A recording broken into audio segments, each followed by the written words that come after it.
First impression was, oh, it's kind of lumpier and smaller and less majestic and inspiring than I expected.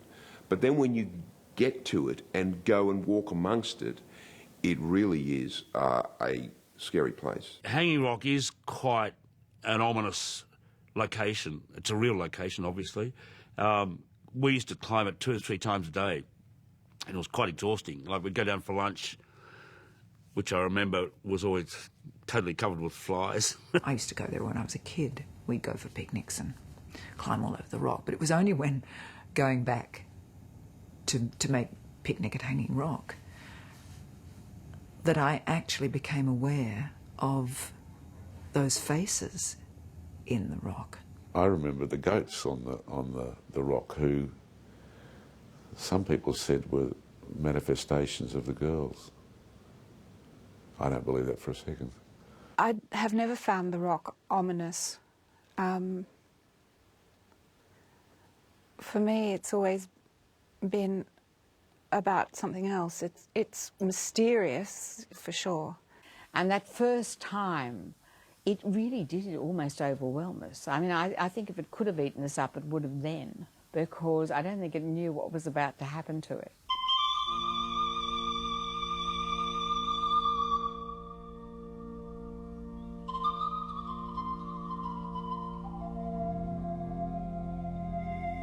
Oh, in those days, picnic was the art in terms of Australian literature, because everybody who'd read it thought, wow, this is a good piece of writing, it's a wonderful story, and what a movie. I took it home and started reading it at the kitchen table, and I think I was still there at 12 midnight. I put it down and I thought, that would make the most fantastic film. Peter said to me, look, you're terrific at finding things and creatively. And I said to him, yes, but I don't know the ropes. And so he suggested that Hal and Jim come in, and I was very happy. Hal, my brother, and Peter worked together at Film Australia, and all of us became friendly. We liked each other, and of course he was enormously talented, and everybody could kind of see that immediately. And he's, of course, a very charming man, fun to be around, funny. We wanted to make a feature film, and so we asked Peter to write a script. It was called Johnny and the Vampires, and we tried to get finance for it, but no one seemed interested at the time. So he said, well, look, why don't you take a look at this script I've read, The Cars That Ate Paris. And Jim and I looked at each other and said, well, why not? So we did it. Although I must say that when we made Cars That Ate Paris, I was a little taken aback, because of course we were convinced that Peter was talented, that how quickly the critics in Europe said, oh, this is a talent. We're in post-production on Cars, and Peter said, have you read the book? And we hadn't, then we read it and went, oh, wow, that's a great book. And he said, well, you know, I'm working with Pat Lovell and Cliff Green on a screenplay. Do you want to read the screenplay? And we said, yes. Picnic had been developed to 2 or 3 drafts by the time we were asked to become involved by Peter. After some discussion and some further script work, we felt we'd got it to a stage where it was ready for financing. And we'd had a good relationship on Cars That Ate Paris. It was hard to do, but we got it made. You know, we shot it in 4 weeks for a couple of $100,000. And so we had the kind of mutual confidence that we could get something done. Logistically, it was quite complicated. Joan Lindsay was a one-off woman. She was incredible. She and Peter immediately were soulmates, I could tell. I just remember her as being a very sweet, nice, older woman, but very strong. You know, there was a sort of an iron will about her, which was very attractive to be around, you know. And of course, it made us respectful of the work. There was something about her that was, or metaphysical or of another world, and you always felt as though you were talking with somebody who had the most tremendous inspiration from somewhere and didn't quite know from where. I was fascinated to hear that Joan Lindsay had dreamt the book over a period of, I think it was something incredible, like 4 weeks. And it was so intense an experience that she'd got up the next morning and written down what she dreamt. You know, at the time in Australia, and it was, you know, the rebirth of the industry, everything was new. The only thing that was working were contemporary ochre comedies. So along comes this period film, and there were a number of voices out there that were saying, well, period films are never going to work. As it turns out, we were swimming more against the tide than perhaps we thought. The one thing that was said before the film and by the critics after the film that was a fault, was that it was a mystery. I have a view that one of the main reasons the film was a success is that it was a mystery. And I said to my God, we've got to say somehow to the audience, picnic's real, because then you don't have to solve the mystery. So I remember ringing Peter the following day. I rang Jim and I rang Peter and I said, we've got to somehow say this is real, but we can't say it's real because we don't know whether it is real. So we agreed that literally on that call to put that legend at the front, white lettering on black, before the movie began, without sound. Of course, what that said to the audience and tradition of filmmaking was, this is a statement of fact. We never said it was fact. We just presented it as fact. And of course, the audience came to believe, to this day, many of them, that it's a true story. The rationalists amongst us want to know what happened. And I'm still asked, and I'm sure all my colleagues are still asked, what actually happened. Everything begins and ends at exactly the right time and place. People search for clues in the body of the film to see whether there is an answer lurking round. Of course there isn't. I think part of the mystery is that although the girls disappear, they are in a way still there, or the qualities that they embody, particularly Miranda. They remain in our consciousness and sort of continue to live in our imagination, which underlines that sense of the eternal that I think Joan Lindsay's on about in some ways, that sense of timelessness. I do agree that its mystery makes it timeless. I think it really resonates with people.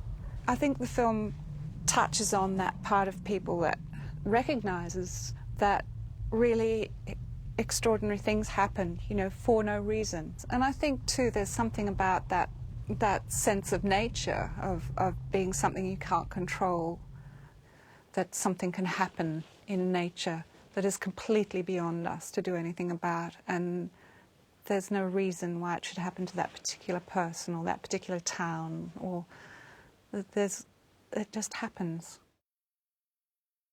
We shot the film in 6 weeks, which was a week longer than we'd had on the Casa de Paris. So the pace was relentless. And for the poor director who carries the burden, this is a very fatiguing time. And Peter really had magnificent endurance, because holding something like that together is quite an exercise, quite a task, quite a feat. Peter was certainly a man possessed during the making, and of course that's a great thing for everybody. If you see a director who's committed, then the crew's going to work that much harder and the actor's going to work that much harder. I think Peter's got the ability to collaborate with people to actually inspire them to get the best work out of them, because he's such a calm person with such a great sense of humour and very committed to his film and to his story. So collaborating with Peter's actually quite easy. To a lot of degree, it's the swapping of ideas, but to a greater degree, the ideas just flow out of his head like a machine gun. He just has no shortage of ideas whatsoever, so you can spring from those. For directors, it's very hard to know exactly what's going to work in a story while they're shooting, and it's very good if they can get a number of alternatives, and Pete's great at that too. He shoots his scene in such a way that he can have alternatives in the cutting room, so that later on, after he's had a lot of time to think about it, he can actually push the film in a certain direction that maybe wasn't obvious in the first place. Peter created a terrific atmosphere for actors to work in on the set. He was absolutely focused on the content of a scene, I found, and that was very supportive of actors, particularly if it was a difficult scene, like some of the more emotional scenes. And I think everybody somehow fell under the spell of the storytelling. To St. Valentine. The schoolgirls were cast both in New South Wales and Victoria and South Australia. And Peter and I flew over to South Australia, and the SAFC had organised a casting session. And so girls came and went, but they had to look right. Peter, in casting the movie, looked for, in the girls, a feeling of period. So he was always looking to add some extra dimension, to find something else in them, physically, in their look, in their attitude, in their physicality.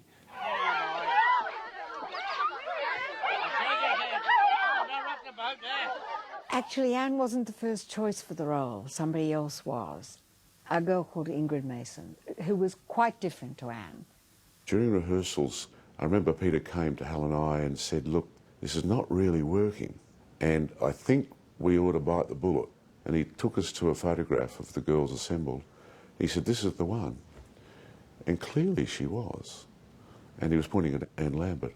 She did carry a kind of aura with her, and I think that it was a question of the role suiting the person and the person inhabiting the role. I had to do a huge band-aid on the original girl, and did talk her into coming into the film as one of the senior girls. I don't really think it's surprising that she is such an iconic presence, because I think the film absolutely focuses on that, builds that, supports that. She's a goddess. She is, you know, Aphrodite, as Martin Sharp used to say. This film is about the birth of Venus in Australia. Black horse, white horse, brown horse, grey. Anne was just that presence all the time. She became Miranda, and she was Miranda for all of us. Someday, Sarah, you shall have to come home with me to the station, to Queensland, and meet my sweet, funny family for yourself. I was so different to her. She seemed like such a, you know, natural and loving, warm, kind of sunny, uncomplicated kind of person. And when I think back to that time, I was so shy and hypersensitive, and yes, we were quite different. I met Joan Lindsay only twice. The first time, I was coming down the Rock for lunch, and I'd had a fairly upsetting experience, just not getting it right, or feeling like I hadn't been getting it right in a scene that I was doing. And so I was actually heading off on my own just to have a moment. And I became aware that there was someone coming after me across this quite rough ground, and it was this little old lady who I just knew had to be Joan. So I stopped and waited for her, and she just came straight up to me and threw her arms around me and held me really hard, and right into my ear said, "Oh, Miranda, it's been so long," and was very moved and emotional, and held on to me for a long time. It made me feel a lot better on two counts. First, that it was right that I should be playing the part, that she recognised that, and that felt good. But also it made me think that something true and profoundly felt is in the story. You know, it's about something that happened to her that even in her old age still carried a terrific punch for her. I first met Joan Lindsay, fittingly, at the Rock, and it was about the second day of filming, I think, and midsummer, very hot. There I was, corseted and stockinged and gloved as Mamselle, and I'd gone under some trees to find some shade while they were doing the next setup, and I heard a voice say, "Bonjour, Mamselle." Turned around and there was Joan Lindsay, and we conversed for a while in French. She kept me on my toes. It was as if she saw past the actor playing the role and was talking to the character that she had created. So there was this sense of her very connected to her own imaginative world, which was being brought to life in this film. Most of the cast carried their characters off the set. So Rachel, as Mrs. Appleyard, really was the headmistress 24 hours a day. Helen Morse, equally, was this terrific sort of centred, calm individual in the eye of the storm. And she was as much off camera as she was on camera. The girls loved her too, and that was another thing. And they did believe that she was, you know, their French mistress. You couldn't help but fall in love with her. She was just one of those people at a particular time in her life, and she was irresistible. I remember Peter came to Helen and I and said, look, I've got this fellow by the name of Martin Sharp who I'd like to have involved on the film. I'd like you to meet him. So we met him, and Martin's knowledge of the book was absolutely encyclopedic. He knew every facet. He had quite a relationship with Joan and perhaps understood more about the script than anyone else. He was probably the most obsessed with that story. He lived and breathed it. He became so obsessed with the story, he didn't sleep or eat. He couldn't do those things. He just had to keep on connecting with the next moment or the next scene that was going to be shot. He was able to talk about any aspect of the film to Peter. It was really the relationship with Peter that was important. Peter felt unthreatened enough that Martin could bring up any subject. And Martin's a spirit who tends to speak his mind, and Peter's a spirit who has the ability to accept people's views. He brought an extra level of finesse to every shot and every prop and every brooch and hat and carriage, etc. The Martin would think, oh, why don't we put that there? That just kind of lifted it. As for the look of the thing, and certainly in relation to feeding that special atmosphere, he had a lot to do with that. Just an extraordinary attention to detail, you know, and that sort of artist sensibility, so that as an actor you'd go to open a drawer in your room and there would be the things that she would have had, and the things would have a charge to them somehow. They'd work for you, you know, and that's something an artist, I think, understands, and he fed that into every space. And when the girls finally go up into that sort of crevice, which is the last time you see them, it was a sort of quite a meaningful moment for us in the filming. And it was funny for me because when I sort of went up into that crevice, there was Martin kind of holding his hand out to sort of help you through into the other side, into wherever. Funny. Light up my watch isn't stopped. Dead on 12 o'clock. Strange things did happen around the rock, and it could be magnetic. I think this is something that's said in the film, and it could easily be. I tried not to think about it too much in case everybody refused to go up there. The rock has this mystical power about it. Equipment went missing and watches stopped and all of that stuff actually happened. I don't know whether that was just sort of one of those things. Watches do stop, don't they? Stopped at 12. I think everybody that's been there leaves feeling that there's something a little bit special and mysterious about that place. I really love the place. I love being there. I don't find it, you know, upsetting or scary or any of that. It doesn't look like any other place you've ever been. Gil Brealey, who was running the South Australian Film Corporation at the time, was very keen to be involved with the Peter Weir movie.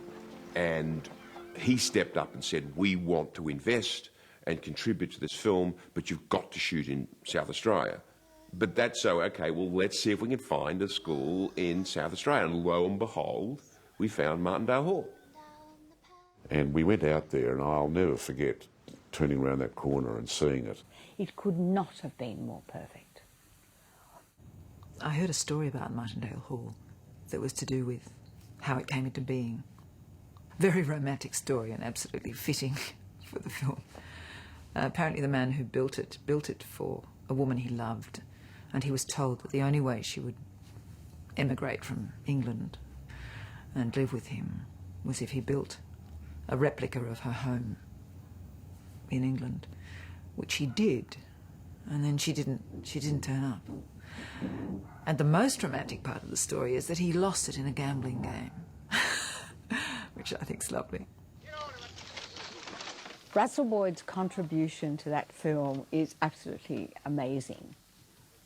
He shared Peter's vision. He knew exactly what Peter was talking about. Peter and I did have a lot of discussions about how the film should look. One of the things we settled on, and I had always been very impressed by the Heidelberg School of Painters in Melbourne. I loved their impressionist look that they got in their paintings.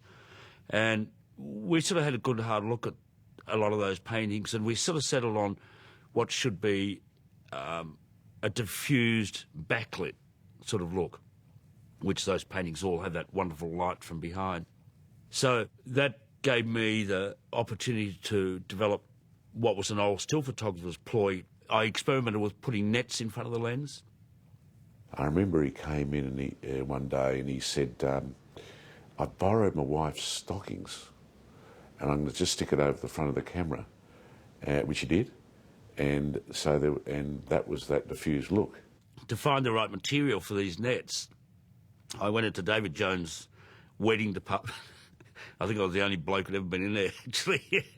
And I got some sideways glances too, but I asked the shop assistant to have a look at, if I could have a look at some wedding veil material. She must have thought I was nuts, I'm sure. So I selected a certain wedding veil, which is actually probably more like the grading of like a mosquito net. And I bought a couple of yards of that and bolted out the door. There was a scene in the movie which is one of the most famous scenes. It's the picnic scene just before the girls go up into the rock.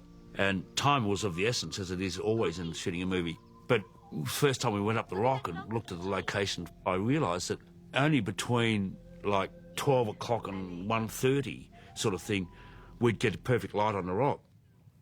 So I said to them, we can only shoot this scene bit by bit. We've only got about an hour or so's window every day to shoot what was originally going to be one full day of shooting, so 8 hours. I was thinking, God, we're going to have to stretch this over 8 days. It was a big ask for me. It was my third movie. I mean, they could have fired me on the spot, saying, no, we'll get somebody who'll shoot it all at once. But fortunately, that didn't happen. But it was, light played such an incredibly important part in that film. I felt I couldn't manufacture it. I couldn't even try and recreate that beautiful light that was there for an hour a day. So fortunately, they listened to me and we were able to shoot it that way. Shall I compare thee to a summer's day? Thou art more lovely and more temperate. Rough winds do shake the... The sound editing was superb. The cicadas and the birds and the bird life and just the sound of the bush and where you put it relative to the music or the girls breathing or the wind. These are very important and they can make a hell of a difference in terms of setting a mood. We were asserting that maybe it was the landscape that took these girls. So the landscape had to be alive. And as anybody that's spent any time in the Australian bush knows it is, that it's a kind of living, throbbing, and in fact quite often very noisy place. The music, the panpipe music, I mean, that was a fluke. But boy, take that out of the movie and it's like, what are Romanian panpipes doing in that movie? I don't know, but it's perfect. We were having issues with the music, we didn't quite think it was right, and then Jim said, I remember some music in a documentary on the ABC, and I'm going, well, you stop talking about music on a documentary, we've got problems with the music. I managed to track down the original recording, and another recording. And I took them home to my house and rang Peter, and I started playing them to him, and he said, look, turn up the album. And then turn down the album, turn up the cassette. He wanted to hear the mix between the two. And so out of that came the panpipes and some other pieces. It was just a lucky stroke. The mix of sound, music, performance, photography, story enabled us somehow to defy the odds. I'll never forget the opening night of Picnic at Hanging Rock in Sydney. I rushed to the bathroom after the screening, of course, having a nervous pee, and I heard this guy come in, and he had no idea who I was, and he said, "That is the longest, most boring film I have ever seen." And I was absolutely devastated, because, of course, I didn't see that. Every frame was perfect. I think that it is one of the most important films internationally, one of the few Australian films that people remember. Peter, Hal and I went to Cannes, and that was our launch place, and we staged a little picnic on the beach with a dozen or so French schoolgirls dressed in our costumes, and the film was extremely well received internationally and went on to be a very big success. That's the thing that I love about it. The Alvins and the Bazzers got us known internationally as well.